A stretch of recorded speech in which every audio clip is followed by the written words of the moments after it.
মনে করে দেখেন তো, 5th অগস্টের পর পর আওয়ামী লীগ কিন্তু দীর্ঘ সময় কোনো আওয়াজ তোলে নাই। হুম। এরপরে আস্তে আস্তে আওয়ামী লীগ সমর্থক যেই আহ, সাংবাদিকরা আছেন বা যারা হয়তো মিডিয়াতে কাজ করেন, তারা একটু একটু একটু একটু একটু একটু করে ঘুরিয়ে ঘুরিয়ে বিভিন্ন কথা বলা শুরু করলেন। এবং তারা এই কথাটা খুব আস্তে আস্তে আওয়াজটা বাড়া শুরু হলো তখন, যখন দেখা গেল যে বাংলাদেশে একটা বিন্দু পরিমাণ সুশাসন গত 2 বছরে কোনো সরকার কায়েম করতে ওকে। পারে নাই। যখন দেখা গেল অর্থনীতির অবস্থা আরো খারাপ, যখন দেখা গেল যে এই নাগরিক সমস্যাগুলো নিয়ে আমি কথা বলছিলাম সেগুলো কোনোটা কোনো সরকার হ্যান্ডেল করতে পারে নাই, যখন দেখা গেল মববাজি যেভাবে ইউনূস সরকারের সময় হয়েছে কাছাকাছি, তারেক সরকারের সময় একই রকম প্রায় কাছাকাছি, যখন দেখলো হামে 800 উপরের শিশু মারা যাচ্ছে কিন্তু কোনো সরকারই সেটা দায় নেবে না, ইভেন বিএনপি মানে ট্রাই করছে ইউনূস সরকারকে ডিফেন্ড করার, মানে একটা ভয়াবহ অবস্থা। এবং ধীরে ধীরে আমি আমার এই পরিবর্তন বাংলাদেশে তো আমি আছি, হাসান ভাই আছে, আপনি যুক্ত আছেন, আপনারা সবাই নিশ্চয়ই লক্ষ্য করেছেন, আস্তে আস্তে কিন্তু আওয়াজটা জোরদার হওয়া শুরু হলো যে নিরাপত্তা নাই, মববাজি, চাঁদাবাজি, নাগরিক সুযোগ সুবিধা একদম খারাপ। এবং শেখ হাসিনার সময় অন্তত আমি কথা বলি আমার উপরে বিপদ আসবে, হাসনাত কায়ুম ভাই কথা বলবে হাসনাত কায়ুম ভাইয়ের উপর বিপদ আসবে, কিংবা আরেকজন আন্দোলন করতে নামবে তার উপর বিপদ। কিন্তু যেই মানুষটা মধ্যবিত্ত, যে মানুষটা প্রাইভেট অফিসে চাকরি করে, প্রাইভেট একটা চাকরি করে, 1 লাখ বা 80,000 টাকা বেতন পায়, তার জীবনটা তো নিরাপদ ছিল খালেদ ভাই, তার তো নিরাপত্তা নিয়ে কোনো টেনশন ছিল না, সে তো নিশ্চিন্তে রাতে ঘুমাইতে পারতো বাসায়, সে তো বাজারে গিয়ে অন্তত মানে দৈনন্দিন বাজারটা মোটামুটি না, কিন্তু করে আনতে পারতো নির্বিঘ্নে। আপনি তো বেশিরভাগ না, আপনি তো একটা স্বাভাবিক অবস্থার কথা বলতেছেন, কিন্তু মানুষ তো আসলে বিপদে পড়ে, তার চিকিৎসা, জরুরি চিকিৎসা প্রয়োজন হয়, তার বিরুদ্ধে তার কোনো একটা মামলা পরিচালিত হতে পারে তার আপন ভাই কর্তৃক বা নেইবার কর্তৃক, মানে যে কোনো কিছু যেটা বোল্ড ফ্রম দ্য ব্লু, একদম সাধারণ মানুষেরও এরকম নানা ধরনের ঘটনা ঘটে, তখন তো সে দেখতো যে সে বিচার পায় না, পুলিশ তার পক্ষে কথা বলে না, সে যদি আওয়ামী লীগ না করতো বা বিএনপি না করতো তাহলে তার আসলে কোনো জায়গা নাই বাংলাদেশে।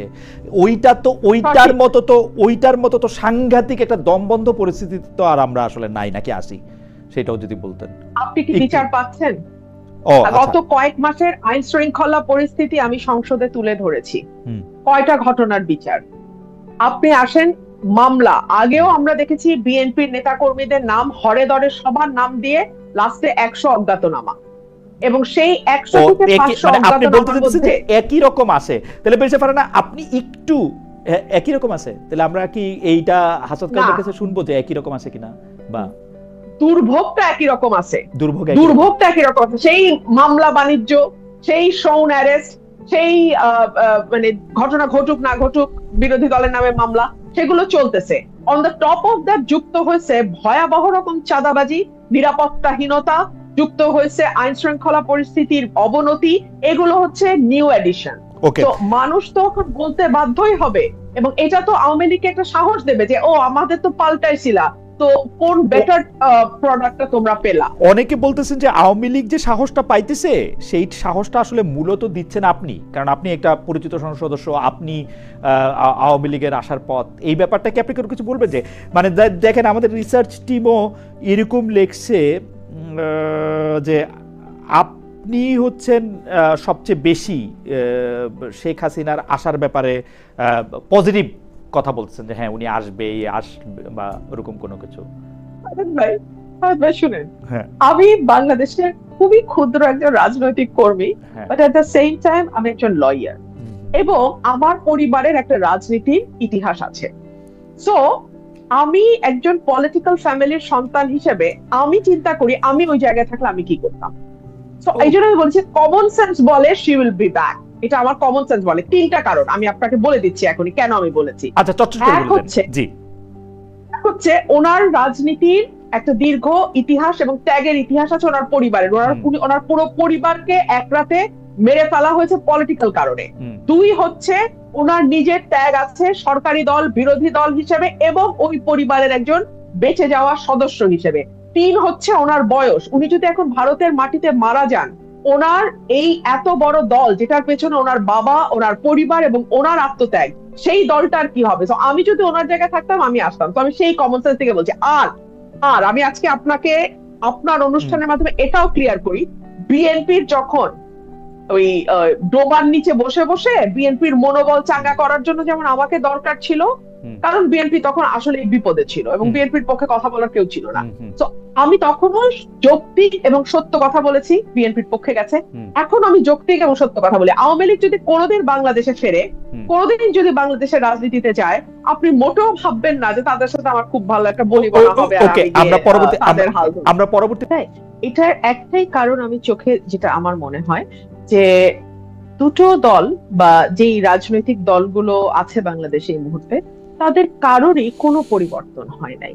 আমরা 90-এর দশকেও দেখেছি, 80-এর দশকে দেখেছি, 90-এর দশকে দেখেছি, পরবর্তীতে দেখেছি, এবং একটা পর্যায়ে আমরা দেখেছি যে যেই দলটি ক্ষমতায় থাকে তারা অন্য যেই রাজনৈতিক দল, প্রধান প্রতিপক্ষ যে রাজনৈতিক দল এবং তাদের অঙ্গ সংগঠন, তাদেরকে পুরোপুরি বিশ্ববিদ্যালয় এলাকা থেকে একেবারে বিতাড়িত করে দেয়। আমরা দেখেছি হলের কাহিনী, আমরা দেখেছি অন্যান্য জায়গায় যেভাবে ভিন্ন মতকে তারা ক্যাম্পাসের মানে একেবারে দমন করবার জন্য যা যা করে। এটার থেকে আমরা এখনো বের হই নাই। আশা করেছিলাম যে 5ই অগস্টের পর মূল রাজনীতিতে মূল দলগুলোর মধ্যে যেমন পরিবর্তন আসবে, একইভাবে এই দলগুলোর অঙ্গ সংগঠনগুলোর মধ্যেও পরিবর্তন আসবে, বাট সেটা হয়নি। এখানে যেটা ইন্টারেস্টিং যে যেই ছাত্র শিবিরের মাদার অর্গানাইজেশন জামাত, যেটা পাকিস্তান আমল থেকে শুরু করে মানে ভারতে জন্ম, তারপরে পাকিস্তান আমল এবং পরবর্তীতে বাংলাদেশ, কখনো কিন্তু তারা অল্প কয়েকটা আসনের বাইরে, একটা দুটা ছিল পাকিস্তানে এবং পরে বাংলাদেশে হয়তো 3-4টা আসন তারা পেয়েছে, এবং সেটা বিএনপির সঙ্গে জোট টোট করে। তারপরে তো এরপরে যখন 77টা আসন তারা পেল, তখন তো আমি মনে করি এবং এবং এবং ভেরি ইন্টারেস্টিংলি প্রতিটা বিশ্ববিদ্যালয়ে তারা একেবারে ব্রুট মেজরিটিতে তারা মানে ছাত্র ইয়েগুলো সংগঠনগুলোতে তারা যখন আধিপত্য বিস্তার করলো, তখন কিন্তু তাদের একটা আশা তৈরি হতেই পারে যে আমরা হচ্ছি নেক্সট পাওয়ারে যাওয়া পার্টি। তো নেক্সট পাওয়ারে যাওয়া পার্টি হিসেবে তাদের আধিপত্য কায়েম করা, ক্ষমতার প্রদর্শন করা, এগুলো আসলে খুব অবাক হওয়ার মতনও কিছু না। আর বিএনপি যেটা, তারা তো এত বছর বাংলাদেশের জন্মের পর থেকে তারা দেখে আসছে যে যেই দল ক্ষমতায় থাকে ছাত্র সেই দলে ছাত্র সংগঠনের আধিপত্য থাকে সব জায়গায়। তো সেটা তারা বজায় রাখার জন্য যা যা করা দরকার, মানে একই সিস্টেম, একই ফর্মুলা, মানে একদম ঢাকাই ফর্মুলা, ছবির ফর্মুলার মতোই একদম ফর্মুলা, খুবই প্রেডিক্টেবল, এরকমই হওয়ার কথা, একদম কোনো পরিবর্তন হয় নাই। আমি রুমিন, খুব দ্রুত আপনি যদি এইটা নিয়ে একটু রেসপন্ড করেন, কারণ একই প্রশ্ন বারবার আসছে। মোহাম্মদ ইমাম হোসেন উনি বলছেন, দালাল খালেদ, আমি রুমিন আপুকে প্রশ্ন করতে চাই, গত পরশুদিন জাহেদ বলল হাসিনার বক্তব্য প্রচার নিষেধ এবং সেই কথা মেনে ওরা কেউ প্রচার করলো না বা নিউজ করলো না। আচ্ছা, আপনারা কি মনে করেন বর্তমান মিডিয়া স্বাধীন? দ্বিতীয় আরেকটা প্রসঙ্গ, রাফসান ইসলাম উনি বলছেন, খালেদ ভাই রুমিন আপাকে ডাইরেক্ট প্রশ্ন করেন, শেখ হাসিনার নেতৃত্বে হাজার হাজার খুন করা হয়েছে, হাসিনার বিচার বা ফাঁসি চাচ্ছে না কেন রুমিন আপা? অন্য আলাপ দিয়ে এটাকে চাপা দেওয়ার চেষ্টা করছে কেন? আপনি যদি 1 মিনিটের মধ্যে একটু বলেন। এক হচ্ছে যে মিডিয়া প্রচার করে না, এবং খালিদ ভাই, আমি মিডিয়ার ব্যাপারে বলেছিলাম যে শেখ হাসিনার সময় মিডিয়া বলেছিল যে তারেক রহমানের কোনো বক্তব্য প্রচার করা যাবে না। হ্যাঁ, তাতে কি তারেক রহমানের কোনো ক্ষতি হয়েছে? বাংলাদেশের প্রতিটা মানুষ যারা তারেক রহমানের বক্তব্য শুনতে চায়, তারা তাদের মতো করে তারেক রহমানের বক্তব্য নিজ নিজ মোবাইলে শুনেছে, তাই না? আচ্ছা, এবং তারেক রহমান সাহেব পরবর্তীতে প্রধানমন্ত্রী হতেন। তো শেখ হাসিনার বক্তব্য যদি কেউ শুনতে চায়, আপনি বলেন, এই ইন্টারনেটের যুগে আপনি কাউকে আটকায় রাখতে পারবেন?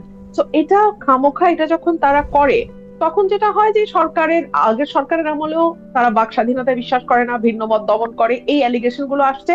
এই সরকারের আমলেও বিএনপি যে চেয়ে পড়ে তাদের ঘাড়ে এই অ্যালিগেশন গুলো নিচ্ছে যে তারা ভিন্ন মতে বিশ্বাস করে না, তারা দমন করতে চায়, মিডিয়াকে কন্ট্রোল করে, ইত্যাদি ইত্যাদি। আচ্ছা, আরেকটা যেটা আমাকে প্রশ্ন করেছে, আমি ফাঁসি চাই না বা কি চাই, আমি বিচার চাই।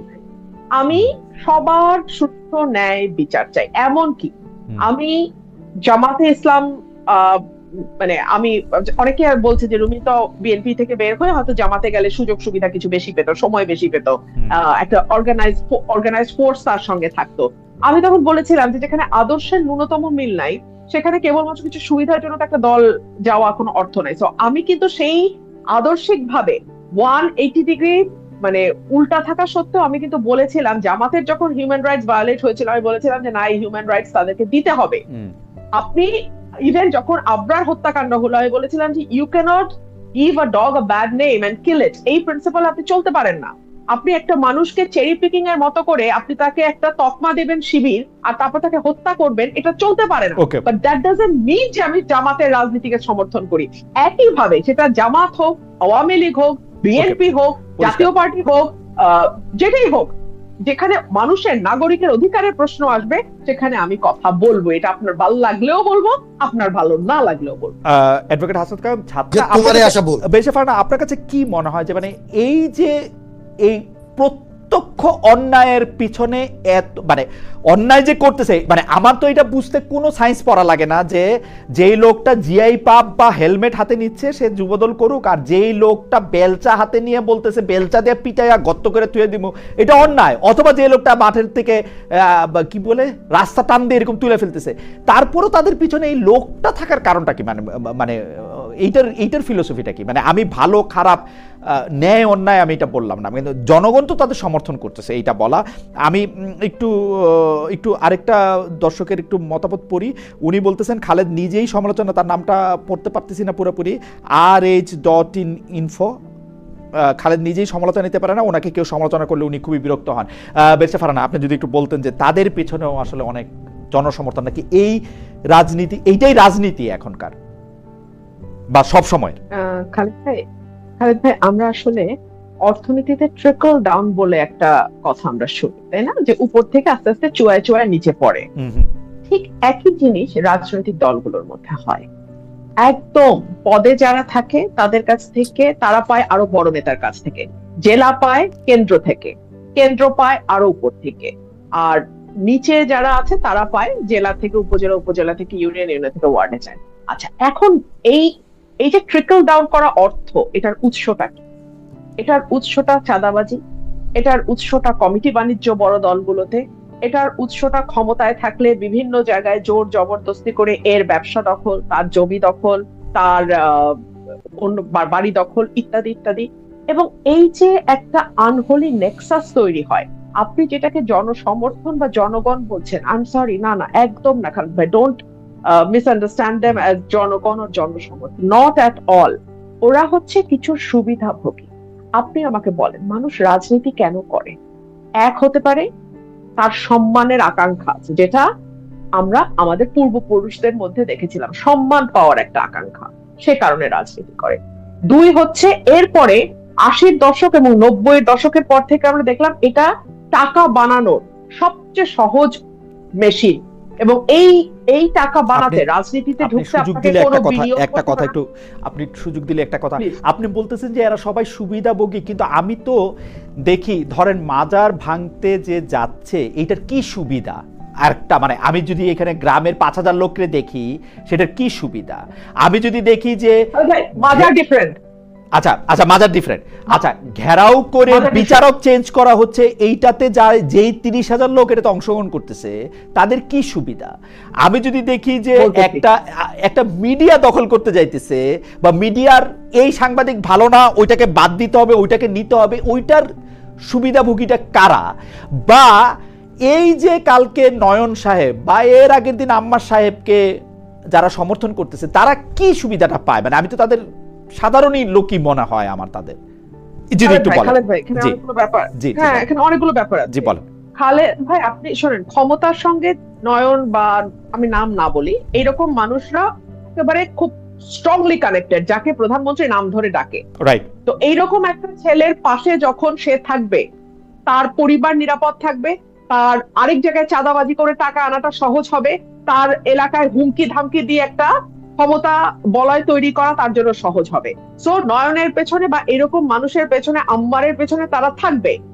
এদেরকে দিয়ে আপনি জনসমর্থন বা এটাকে জনগণ হিসেবে আল্লাহর ওয়াস্তে ধরেন না, এটা জনগণ না, জনসমর্থন না, একটা গোষ্ঠী যারা এখান থেকে পার্সোনালি বেনিফিট নেবে, বেনিফিটেড হবে তারা। আমি যে কথাটা বলছিলাম যে রাজনীতিতে মানুষ কয়েকটা কারণে আসে, সম্মানের জন্য। 80 দশক 90-এর দশকের পরে আসলো টাকার জন্য, যেখানে 1 টাকা বিনিয়োগ করতে হয় না, 100 কোটি টাকা বানানো যায়। আর 3 নম্বর হচ্ছে অবৈধভাবে ক্ষমতা বা পাওয়ার এক্সারসাইজ করা, এই দখল সেই দখল, এই একে হুমকি তাকে হুমকি, ধর্ষণ, এই ধরনের অপরাধ করা। মানে আপনি যে কোনো ফৌজদারি অপরাধ করে পার পাবেন যদি আপনি ক্ষমতার সঙ্গে থাকেন। হাসান কালাম ভাই যেটা বলে যে একটা বিরোধী দলের কাউকে আপনি ধর্ষণের মামলায় পাবেন না, আওয়ামী লীগ যখন ক্ষমতায় ছিল ধর্ষণ দিয়ে সার্চ করে যুবলীগ, ছাত্রলীগ, স্বেচ্ছাসেবক লীগ সব আসতো। এখন ধর্ষণ দিয়ে সার্চ করবেন, আপনি পাবেন যুব দল, ছাত্র দল, আবার পাবেন হলো জামাতের লোকজন, জামাতের এমপি, এটসেট্রা এটসেট্রা। ইন্টারেস্টিং কথা বলছে হাসান ক্ষমতা খুব, হ্যাঁ, এটার সাথে ক্ষমতা একেবারে ডাইরেক্টলি ধর্ষণ টর্ষণের মতো অপরাধ বা ফৌজদারি অপরাধের সাথে ক্ষমতার সাথে একটা ওতপ্রোত সম্পর্ক থাকে, ঠিক আছে? তো এইগুলোর সাথে আপনি জনসমর্থন ইয়ে করতে পারবেন। আর মাজার ভাঙা যেটা, সেটা হচ্ছে গ্রুপ অফ পিপল, তারা আরেক গ্রুপ অফ পিপল কে বুঝাইতে সমর্থ হয় যে এইটা করলে তুমি বেহেশতে যাইতে পারবা। এটা যেটা হচ্ছে ওটা আল্লাহ এবং রাসূলের অবমাননা হচ্ছে, ধর্মের অবমাননা হচ্ছে, কোরআনের অবমাননা, ইসলামের অবমাননা হচ্ছে। ওটা ভাঙো, ওটা ভাঙলে তোমার ইয়ে হবে। আর চ্যানেল দখলের কথা যেটা বললেন, সেটাতে লাভবান হবে হয়তো 5টা মানুষ, ভয়াবহ রকম অর্থ তারা একটা চ্যানেলের মাধ্যমে লাভ করবে, কিন্তু সেটা আবার ট্রিকল ডাউন পদ্ধতিতে ওই যে যারা হেলমেট পরে দখল করতে গেল তাদের হাতেও কিছু কিছু আসবে। তো এটা মানে মাজার দখল, মাজার ভাঙা আর চ্যানেল ভাঙা দুই জিনিস। এই পাবনা 1 আসনে জামাত ইসলামের সংসদ সদস্য ব্যারিস্টার ডক্টর নজিবুর রহমান মোমেন বলছেন, মার্কিন বাণিজ্য চুক্তি নিয়ে আপনি যদি কথা বলতে চান, তিনি আপনার পাশে থাকতে চান, প্রয়োজনীয় সমর্থন দিতে চান। আপনি যদি একটু ছোট করে একটু মন্তব্য করেন, আমরা হাসান কায়ুম ভাইয়ের কাছে আমাদের একটা উনার ব্যাপারে একটা স্পেসিফিক প্রশ্ন আছে। জি, আমি আপনার এই প্রোগ্রামটা দেখেছিলাম, উনি কথা বলেছেন, কিন্তু ভেরি ইন্টারেস্টিং হলো ওদিন ছিল সংসদের শেষ দিন। তাহলে এর আগে যে 1.5 মাস সংসদ চললো, ওনারা তো বিরাট দল, 5 জন কিচ্ছু না, 77 জনের মধ্যে 5 জন, একটা তুড়ি দিলে 5 জন চলে আসে। ইভেন এনসিপিরও মহিলা আসন মিলায় 10-এর উপরে বোধহয় সংসদ সদস্য, 10 আর 9 বা 10 এরকম। তারাও 5 জন, কিন্তু কোনো ব্যাপার না, 5 জন তারা বলতে পারে। তারা কেন এটা নিয়ে আলোচনা করতে চাইলো না? 1 2 হচ্ছে, আপনি এখন যাকে বলবেন, আমি তো আর এভিডেন্স রাখি নাই যে আমি কাকে কাকে অ্যাপ্রোচ করে। ধন্যবাদ ব্যারিস্টার রুমিন। ব্যারিস্টার রুমিন, আপনি একটু কথাটা বলে ফেলেন 1 মিনিটে। ব্যারিস্টার রুমিনকে আমি এখন দেখতে পাচ্ছি, ব্যারিস্টার রুমিনকে আমাকে শুনতে পাচ্ছেন না? ব্যারিস্টার রুমিন, জি জি, আপনি ব্যারিস্টার রুমিন আপনি বলে ফেলেন যে আপনাকে শুনতে পাচ্ছি, আপনি কি আমাকে শুনতে পাচ্ছেন? জি জি, পরিষ্কার। আপনি আমাদের দর্শকরা ওয়েট করতেছিলেন, হাসান কায়ুম ভাইকে আটকাইলাম। আপনি একটু বলেন যে আপনি সংসদে এসব কথা বলার জন্য আসলে খোঁজ করছেন কিনা, সেটা বলতেছিলেন, বাণিজ্য চুক্তি হাম। সংসদে এই কথাগুলো বলতে হলে আমি তো নাজিবের সাথে কথা বললে হবে না, আমাকে আমিরের সঙ্গে কথা বলতে হবে, তাকে দলগতভাবে এগ্রি করতে হবে যে তারা দলগতভাবে বিষয়টি কথা বলবেন কিনা। নাজিব বা অন্য কেউ তো ইন্ডিপেন্ডেন্ট এমপি না আমার মতো, যে তার ইচ্ছা হলো আর তিনি আমার ইয়েতে সই করলেন। হ্যাঁ, এবং এই এগ্রিমেন্টের ব্যাপারে খুব স্ট্রংলি বলা আছে যে দুটো দলের মতামত নিয়ে এগ্রিমেন্ট করা হয়েছে। যদি সেটা না হতো খালেদ ভাই, আপনার কি মনে হয় না যে এনসিপি সকল কিছু নিয়ে আলাপ করছে, জামাত অনেক কিছু নিয়ে আলাপ করছে, সকল কিছু না হলেও আমার কিন্তু মনে হয় আমি আর হাসান কায়ুম ভাই এই কথা বলতেছিলাম যে আমার একজনের কথা আমি শুই না, আমার কাছে মনে হলো যে আসলে ডক্টর মোহাম্মদ ইউনূস, বিএনপি, জামায়াত এবং এনসিপি এক সুতায় গাথা এবং একই রকম। কিন্তু আমি আপনার কথা জানতে চাই বেঁচে ফারানা, আপনি কি মানে ওই যে মান্নাদের কথা বলে মানে মানে মানে মানে আপনি কি আসলে উদ্যোগ নিয়েছিলেন? আপনি কফটা চোখের জল আসলে ফেলছেন যে আপনি আসলে এই উদ্যোগের কথা আপনি আসলে বলবেন? আপনি তো আসলে উদ্যোগটা নিছেন কিনা সেইটা হলো আমাদের জানার কথা। আমি উদ্যোগ নিয়েছি and I failed, এবং এই ফেলিওরের কারণেই এটা একেবারে লাস্ট দিন অব দি পার্লামেন্ট পর্যন্ত আমাকে ওয়েট করতে হয়েছে। আমি কিন্তু ইস্যুটা তুলেছিলাম, ওই দিন ছিল আমাদের শেষ কার্য দিবস, ওই দিনের পরে ওই সেশন শেষ, আমি পারি নাই। এবং এটা আমি জানি এখন অনেকেই হয়তো অনেক কথা বলবেন, কিন্তু যদি তাই হতো তাহলে দলগতভাবে ওনাদের অনেক সহজ অবস্থা ছিল এই বিষয়টি নিয়ে আলোচনা করা, সেটা ওনারা করেন নাই। আর আমি একটা কথা দিয়ে আজকে আমাদের আলোচনাটা, মানে আপনি যদি সুযোগ দেন আমি দুটা কথা বলি। দেখেন, এই যে দীর্ঘ 10 মিনিট আমার কিন্তু ইলেকট্রিসিটির, আজকে সারাদিন মোটামুটি ইলেকট্রিসিটি ছিল না, আবার চলে গেছে, এখন আমি ওয়াইফাই গন, এখন আমি 4G দিয়ে কোনো মতে কানেক্টেড হলাম। কথা সেটা না, কথা হচ্ছে এই যে আমাদের বিদ্যুৎ, গ্যাস, হাম, সকল সমস্যা, দ্রব্যমূল্য একপাশে সরিয়ে রেখে আমরা আজকে কিন্তু ম্যাক্সিমাম সময় আলোচনা করলাম শেখ হাসিনাকে নিয়ে। এবং আপনি দেখেন ভেরি ইন্টারেস্টিংলি, আজকে আমি জনাব তারেক রহমানের একটা ভিডিও দেখছিলাম যেখানে উনি পরিবেশ পরিষ্কার রাখবার জন্য টিস্যু পেপার কোথায় ফেলতে হবে আর কোথায় ফেলতে হবে না এটা নিয়ে অন্তত 10 মিনিট উনি বক্তব্য রেখেছেন। হ্যাঁ, শেষ গভর্নমেন্ট এবং কতটা নট, বিকজ মানে আমার মনে হয় না যে they are living on the ground. On ground reality is very different. বুঝছেন, on ground reality is very different. এবং সেই জন্য আমি আমার একটা টক শোতে বলেছিলাম যে দরবারের মানুষের দিকে আপনি কান দেন, দরবার আমার মনে হয় যে রুবিনকে আমরা আর শুধু রুবিন অনেক চেষ্টা করেছেন এবং মূল কথাটা উনি বলেছেন। বলে ওটা শোনেন না। ঠিক আছে রুবিন, আপনার কথা পরিষ্কার। আমরা হাসান কায়ুম ভাইকে জাস্ট একটা লাইন শুনি যে কায়ুম ভাই, রুবিন এটা বললো যে আসলে মানুষের কথা শুনতে হবে, এই প্রসঙ্গে যদি আপনি একটু বলেন। এবং